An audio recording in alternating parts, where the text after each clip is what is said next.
Good evening and welcome to Roundtable. Tonight we're going to speak to Mr. Madu Ratnayake. He's the Vice President and General Manager of Virtusa and also the General Secretary of SLASCOM, the Sri Lanka Association of Software and Services Companies. So good evening, Madu Ratnayake. Glad to be here. So yes, to start the discussion, why don't you tell us more about yourself? Sure. I'll explain the two roles that you talked about.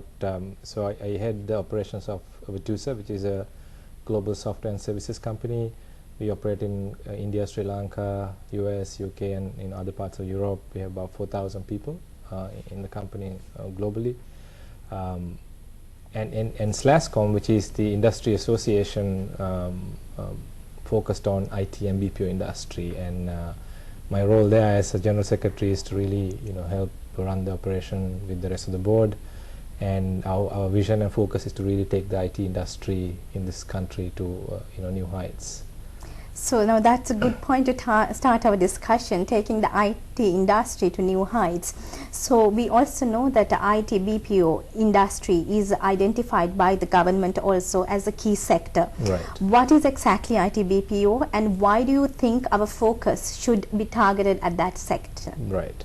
So IT BPO industry essentially is looking at, from the IT side, it's a technology base in terms of what is called IT products, which is building software products, and the services, which is building software for other companies and enterprises especially in the western part of the world and in outsourced manner in Asia by and large.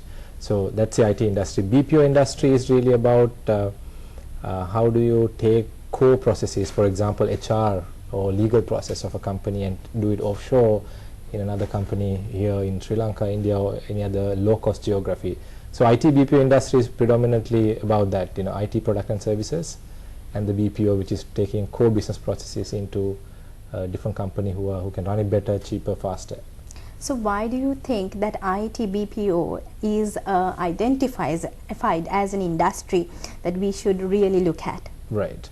I think there are many reasons, Deepamala. If you really look at the IT BPO industry globally, it's a vibrant industry which is growing very rapidly, and the addressable market for IT BPO industry is in excess of about $550 billion. It's a huge market, and only fraction of that is really service. It's called also supply constrained industry. That means there's more demand than the supply, right? And it's also predominantly human capital driven industry. Companies like Sri Lanka, who is endowed with good high caliber talent, this plays well for us, and also it creates opportunity for us to create jobs for youth in terms of high paying jobs. And every single job that is created in IT BPO industry, there is indirect employment about 3 times more. So every IT BPO employer creates 3 more jobs in the supporting industries.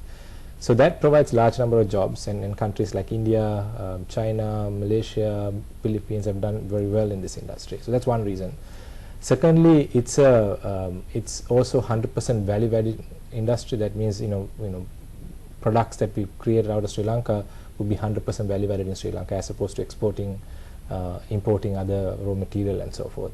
It's also low capital incentive to start. You don't need a lot of machinery and things like that to start. And more importantly, it's also an industry which can be started by first generation entrepreneurs. You don't need generations for us to be successful. So those are some of the reasons, and probably the one additional reason is that it's also a green industry, right? It doesn't really pollute as many other industries does. So in many respects, it's really a good industry for us to take Sri Lanka from where we are now to a knowledge economy.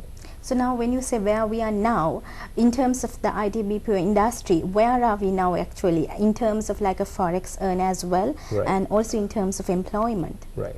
So IT BPO industry, if you look at right now as a forex earner, we are the 5th largest industry. We do about $250 million of revenue every year.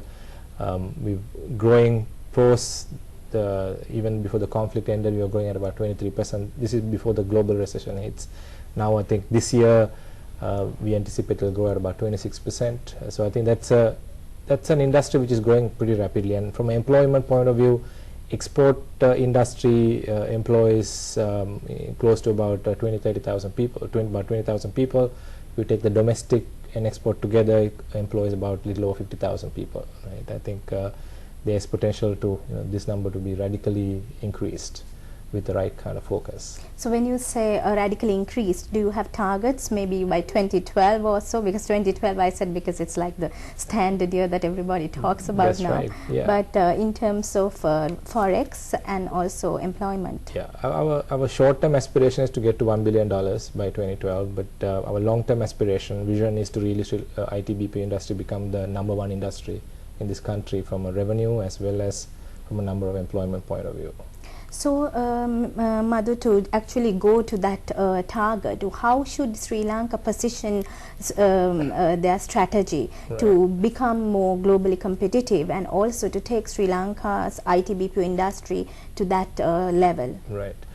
So, if you really look at the other players in the in this space, for example, India is a huge IT/BPO player. They do about $47 billion of export and employs about 2 million people, and so is China and so forth. So those are very established big players, and Sri Lanka is a small country, and we have, if you really look at the human capital that we have, we really need to start focus on niche segments.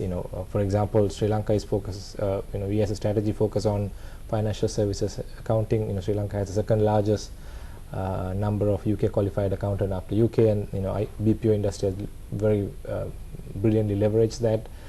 Mobile and telco is an area that we are focusing on, software testing, and travel and aviation related product and services. So we've chosen few niche areas that we believe we can be globally competitive in that segment, and we're also focusing on right now SME market, small and medium enterprises, which are looking to outsource small and medium size workloads or deals, not multi-million-dollar large engagements, but really I think that bodes very well, because for SME company who want to outsource, outsourcing to a company like Sri Lanka has a lot of advantage for them as well.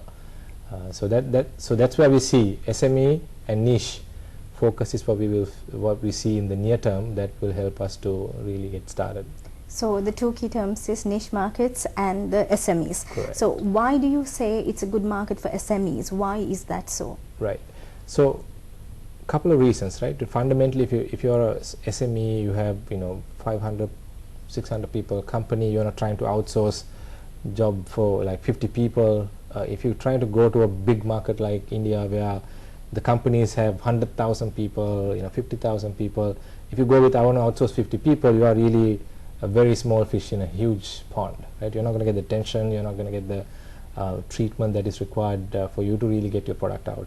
But if you come to Sri Lanka, you have that attention, because we're in a, they're going to be a big fish in a small pond, right? We have seen many companies, especially a lot of the R&D centers of a lot of SME companies have been set up in Sri Lanka predominantly for that reason. They have the, if you have 50 people set up, there's a decent setup in Sri Lanka, you get the right attention. Whereas if you're 50 people set up in India, you're going to find it very tough to attract talent. People would want to really join you, whereas much larger companies have